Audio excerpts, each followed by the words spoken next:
معزز سامعین، السلام علیکم ورحمۃ اللہ وبرکاتہ۔ آپ سب لوگوں کا ارمان ٹی وی پہ ایک بار پھر خوش آمدید۔ آج ہم مزید آپ کے لیے 2 اور ویڈیو لے کر آئے ہیں۔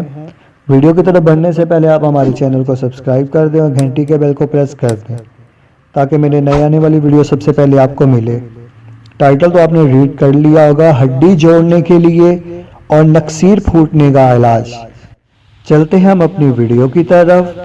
اوپر دی ہوئی یہ آیت 3 دن تک اول آخر درود شریف کے ساتھ ایک بار پڑھ کر دم کیجئے، انشاءاللہ عزوجل ٹوٹی ہوئی ہڈی، پھٹی ہوئی ہڈی جڑ جائے گی۔ نکسیر پھوٹنے کا علاج۔ اگر کسی کی نکسیر پھوٹ جائے اور خون بہنے لگے تو شہادت کی انگلی سے پیشانی پر بسم اللہ الرحمن الرحیم لکھنا شروع کر کے ناک کے آخر پر ختم کرے، انشاءاللہ عزوجل خون بند ہو جائے گا۔ اگر آپ کو میری یہ ویڈیو اچھی لگی ہے تو ویڈیو کو لائک، شیئر، کمنٹ ضرور کر دیں اور میرے چینل کو سبسکرائب کر دیں تاکہ میرے نئے آنے والی ویڈیو سب سے پہلے آپ کو ملے۔ جزاک اللہ خیرہ۔